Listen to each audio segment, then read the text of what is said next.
ನಮಸ್ತೆ ಸ್ನೇಹಿತರೆ. ಭಾರತದ ರಾಷ್ಟ್ರಗೀತೆ ರಚಿಸಿದ ಕವಿ, ಭಾರತದ ಮಹತ್ವದ ತತ್ವಜ್ಞಾನಿಗಳಲ್ಲಿ ಒಬ್ಬರು.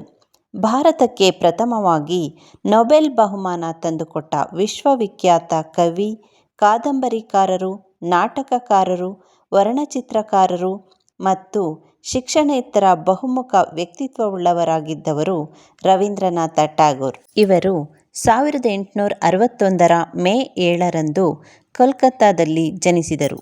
ಇವರ ತಂದೆಯ ಹೆಸರು ದೇವೇಂದ್ರನಾಥ ಟ್ಯಾಗೋರ್ ಮತ್ತು ತಾಯಿಯ ಹೆಸರು ಶಾರದಾ ದೇವಿ. ಇವರಿಗೆ ರವೀಂದ್ರರೇ ಕಿರಿಯ ಮಗನಾಗಿದ್ದರು. ಇವರು ನಿಸರ್ಗದ ರಮಣೀಯ ಪ್ರದೇಶ ಪರಿಸರದಲ್ಲಿ ಬೆಳೆದರು. ಇವರ ತಂದೆ ತಾಯಿ ಧಾರ್ಮಿಕ ವ್ಯಕ್ತಿಗಳು, ಕಲಾಪ್ರಿಯರು, ವಿದ್ವಾಂಸರು, ವೇದಾಂತ ವಿಷಯಗಳಲ್ಲಿ ಆಸಕ್ತಿಯುಳ್ಳವರೂ ಆಗಿದ್ದರು.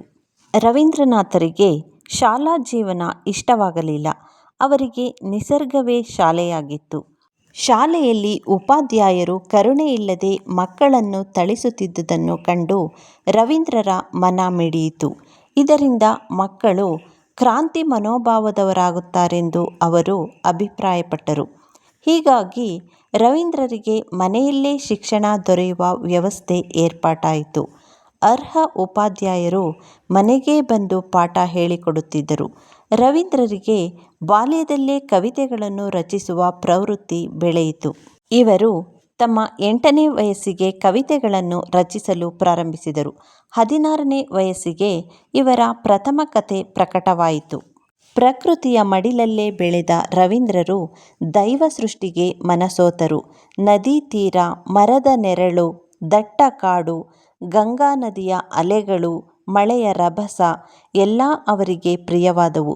ತಂದೆಯೊಂದಿಗೆ ದೋಣಿಯಲ್ಲಿ ಕುಳಿತು ಹೋಗುವಾಗ ರವೀಂದ್ರರು ದೂರದ ಪರ್ವತ ವಲಯಗಳನ್ನು ನೋಡುತ್ತಾ ಆನಂದ ಪಡುತ್ತಿದ್ದರು. ನಿಸರ್ಗ ಸೌಂದರ್ಯಕ್ಕೆ ಮಾರು ಹೋಗಿದ್ದರು. ರವೀಂದ್ರರನ್ನು ಇಂಗ್ಲಿಷ್ ಸಾಹಿತ್ಯ ಓದಲು ಅವರ ತಂದೆ ಇಂಗ್ಲೆಂಡಿಗೆ ಕಳುಹಿಸಿಕೊಟ್ಟರು. ಭಾರತಕ್ಕೆ ಮರಳಿದ ನಂತರ ರವೀಂದ್ರರು ಮೃಣಾಲಿನಿ ಎಂಬಾಕೆಯನ್ನು ವಿವಾಹವಾದರು. ಇವರಿಗೆ ಒಟ್ಟು 5 ಜನ ಮಕ್ಕಳು: ರತೀಂದ್ರನಾಥ ಟ್ಯಾಗೋರ್, ಶಮೀಂದ್ರನಾಥ ಟ್ಯಾಗೋರ್, ರೇಣುಕಾದೇವಿ, ಮಾಧುರಿ ಲತಾದೇವಿ, ಮೀರಾದೇವಿ. ಆದರೆ ಅವರ ವೈವಾಹಿಕ ದಿನಗಳು ಹೆಚ್ಚು ಕಾಲ ಸಾಗಲಿಲ್ಲ. ರವೀಂದ್ರರು ತಮ್ಮ ತಂದೆ, ಮಗಳು, ಮಗ ಮತ್ತು ಹೆಂಡತಿಯನ್ನು ಒಬ್ಬೊಬ್ಬರನ್ನು ಒಬ್ಬರಾದ ಮೇಲೆ ಒಬ್ಬರಂತೆ ಕಳೆದುಕೊಂಡರು. ಇದೊಂದು ಭಾರೀ ಆಘಾತವೇ ಆಯಿತು. ಆದರೂ ರವೀಂದ್ರರು ಧೃತಿ ಕಳೆದುಕೊಳ್ಳಲಿಲ್ಲ. ಇಡೀ ವಿಶ್ವವನ್ನು ತಮ್ಮ ಕುಟುಂಬವೆಂದು ತಿಳಿದರು. ಯಾರಿಗಾಗಿಯೂ ದುಃಖಿಸಲಿಲ್ಲ. ರವೀಂದ್ರನಾಥ ಟ್ಯಾಗೋರರು ತಮಗೆ ನೊಬೆಲ್ ಪ್ರಶಸ್ತಿಯಿಂದ ಬಂದ ಹಣದಲ್ಲಿ ಶಾಂತಿನಿಕೇತನ ಮತ್ತು ವಿಶ್ವಭಾರತಿ ಎಂಬ 2 ವಿದ್ಯಾಸಂಸ್ಥೆಗಳನ್ನು ಆರಂಭಿಸಿದರು. ವಿಶ್ವಭಾರತಿ 1918ರಲ್ಲಿ ಸ್ಥಾಪನೆಗೊಂಡಿತು. ಅದೊಂದು ಪ್ರಮುಖ ವಿಶ್ವವಿದ್ಯಾನಿಲಯವಾಗಿ ಪ್ರಸಿದ್ಧಿಯಾಗಿದೆ.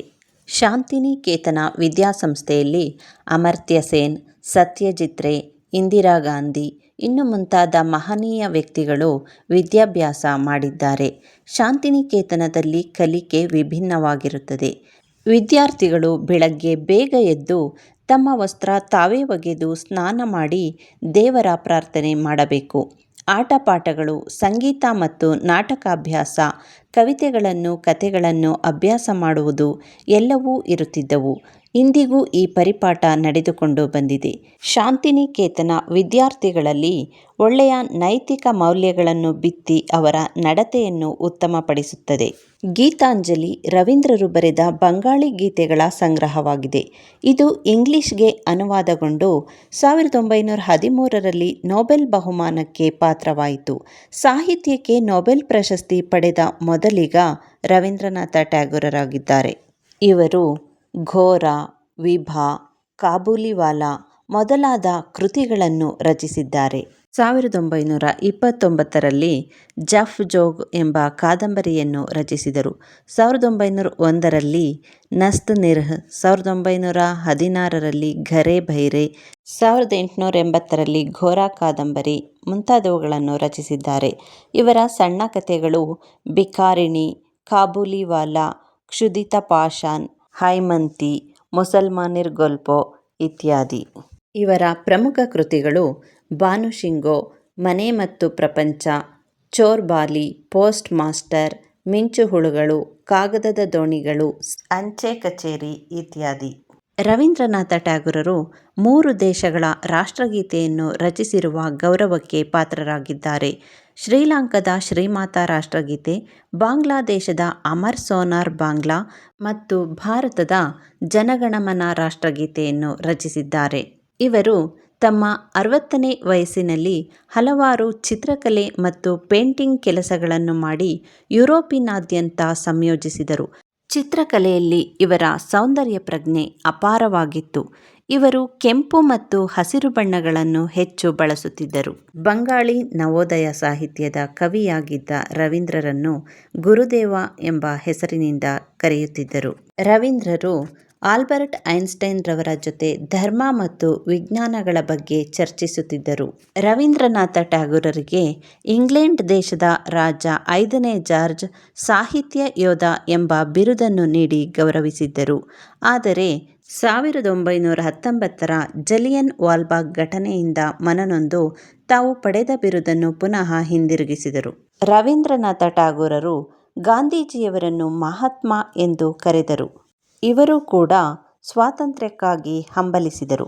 ಹೀಗೆ ವಿಶ್ವವಿಖ್ಯಾತ ಕವಿ, ಕಾದಂಬರಿಕಾರರು, ನಾಟಕಕಾರರು, ವರ್ಣಚಿತ್ರಕಾರರು ಮತ್ತು ಬಹುಮುಖ ವ್ಯಕ್ತಿತ್ವವುಳ್ಳವರಾಗಿದ್ದ ರವೀಂದ್ರನಾಥ ಟ್ಯಾಗೂರರವರು ಆಗಸ್ಟ್ 7, 1941ರಂದು ಜೋರಾಸಂಕ ಭವನದಲ್ಲಿ ನಿಧನರಾದರು. ಈ ಮಾಹಿತಿ ನಿಮಗೆ ಇಷ್ಟವಾದರೆ ಲೈಕ್, ಶೇರ್, ಕಾಮೆಂಟ್ ಹಾಗೂ ಸಬ್ಸ್ಕ್ರೈಬ್ ಮಾಡಿ. ಧನ್ಯವಾದಗಳು.